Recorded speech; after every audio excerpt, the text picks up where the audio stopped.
विधानसभा में आज माननीय मुख्यमंत्री जी से अनियमित संविदा एवं दैनिक वेतनभोगी कर्मचारियों के नियमितीकरण पर सवाल पूछा गया। कब तक नियमितीकरण किया जाएगा, इसके संबंध में समय सीमा बताए जाने के बारे में सवाल मुख्यमंत्री जी से पूछा गया। इसके लिखित जवाब में मुख्यमंत्री जी के द्वारा बताया गया, सरकार ने जन घोषणा पत्र 2018 को आत्मसात किया है। जन घोषणा पत्र के 36 घोषणाओं में से 17 घोषणाएं अपूर्ण हैं। विधायक बृजमोहन अग्रवाल जी के द्वारा सवाल पूछा गया। 2018 के संबंध में उनके द्वारा सवाल किया गया, जो घोषणा पत्र सरकार के द्वारा बनाया गया है। घोषणा पत्र 2018 के संबंध में बृजमोहन अग्रवाल जी के द्वारा सवाल पूछा गया। उनके द्वारा पूछा गया, कितने वादों को अब तक पूरा नहीं किया गया है, कारण सहित बताएं। मुख्यमंत्री जी ने बताया कि 17 घोषणाएं अपूर्ण हैं। कौन कौन सी घोषणाएं अपूर्ण हैं उसके बारे में उनके द्वारा बताया गया। घोषणा, सरकार बनने के 10 दिनों के भीतर किसानों का कर्जा माफ़ किया जाएगा। किसानों को 2 वर्ष के धान का बकाया बोनस का भुगतान किया जाएगा। कर्ज माफ़ी की जा चुकी है। माननीय मुख्यमंत्री जी के द्वारा बताया गया कि कर्ज माफ़ी की जा चुकी है। घर घर रोजगार, हर घर रोजगार छत्तीसगढ़ के युवाओं को राजीव मित्र योजना के तहत रोजगार दिया जाएगा। इसके अंतर्गत 10 लाख बेरोजगार युवाओं को सामुदायिक विकास और समाज सेवी गतिविधियों में भाग लेने पर प्रति माह न्यूनतम राशि 2500 रुपये प्रदान की जाएगी। इसके बारे में भी बताया गया कि अभी यह घोषणा पूर्ण है। कारण है, वित्तीय वर्ष 2023-24 में प्रावधान किया गया है।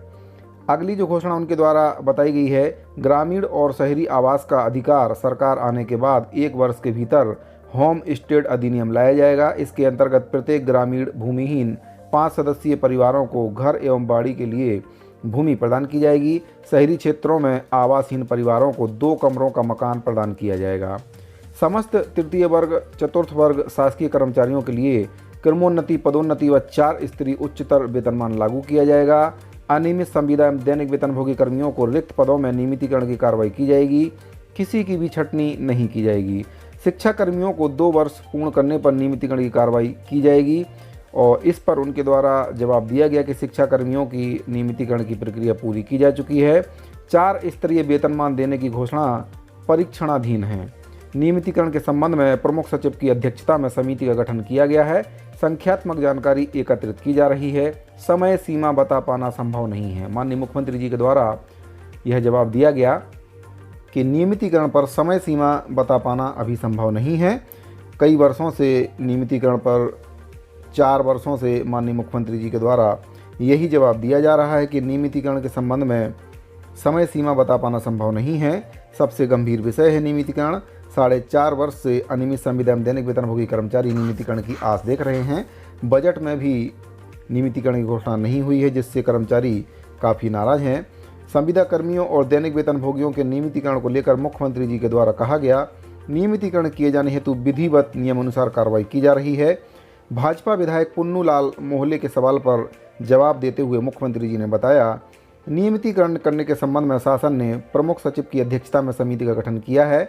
दैनिक वेतनभोगी कर्मचारियों के नियमितीकरण के संबंध में सामान्य प्रशासन विभाग के आदेश क्रमांक दिनांक 11/12/2019 को प्रमुख सचिव वाणिज्य एवं उद्योग तथा सार्वजनिक उपक्रम विभाग की अध्यक्षता में जो समिति बनाई गई थी, उसमें प्रमुख सचिव विधि और विधायी कार्य विभाग, सदस्य सचिव सामान्य प्रशासन विभाग, सदस्य सचिव सचिव वित्त विभाग, सदस्य सचिव पंचायत एवं ग्रामीण विकास विभाग, सदस्य एवं सचिव आदिम जाति अनुसूचित जाति विकास विभाग सदस्य शामिल थे।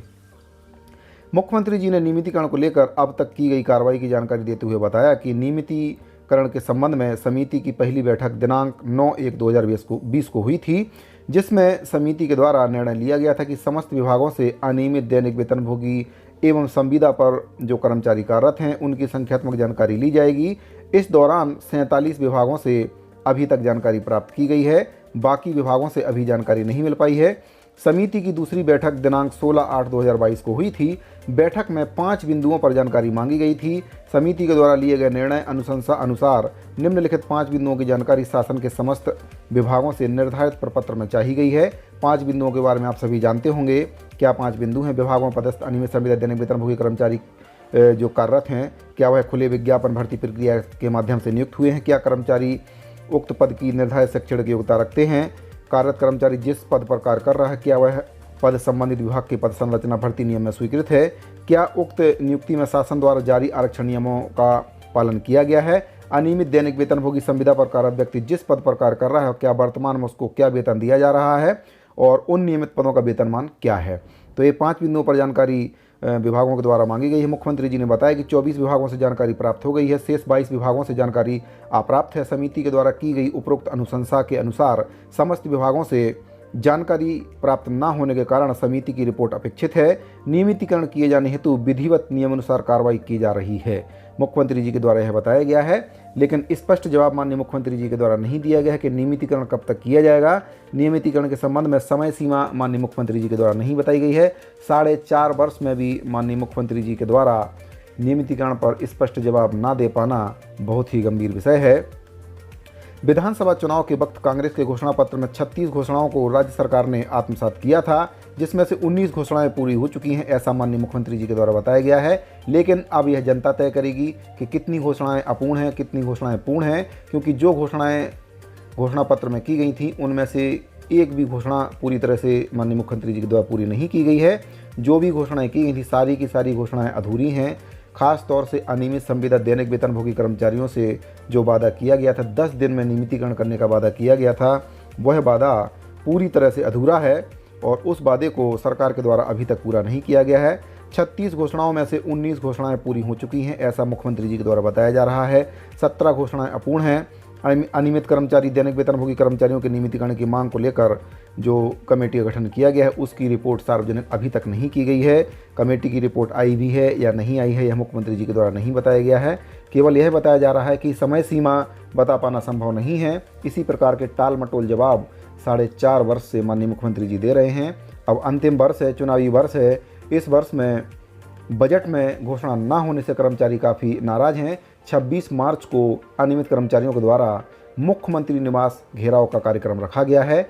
ज़्यादा से ज़्यादा संख्या में अनियमित कर्मचारी मुख्यमंत्री निवास का घेराव करेंगे, क्योंकि यह अंतिम वर्ष है और इस वर्ष में अनियमित कर्मचारियों के नियमितीकरण के संबंध में किसी प्रकार का निर्णय न लेना सरकार की जो मानसिकता है उसको प्रदर्शित करता है कि सरकार नियमितीकरण पर कितनी गंभीर है, कितनी गंभीर नहीं है। वादे तो बढ़ चढ़कर सरकार ने कर दिए थे, लेकिन नियमितीकरण करने की बारी आई तो कर्मचारियों को 4.5 वर्ष में सरकार के द्वारा जानकारी एकत्रित नहीं की जा पाई है अभी तक। तो साथियों, अगर आपको ये वीडियो अच्छा लगा हो तो वीडियो को लाइक कर दीजिए, अपने साथियों को ज़्यादा से ज़्यादा शेयर कर दीजिए। जिन साथियों ने अभी तक चैनल को सब्सक्राइब नहीं किया है चैनल को सब्सक्राइब कर लीजिए। मिलते हैं अगले वीडियो में एक और नई महत्वपूर्ण जानकारी के साथ, तब तक के लिए दीजिए इजाज़त। धन्यवाद।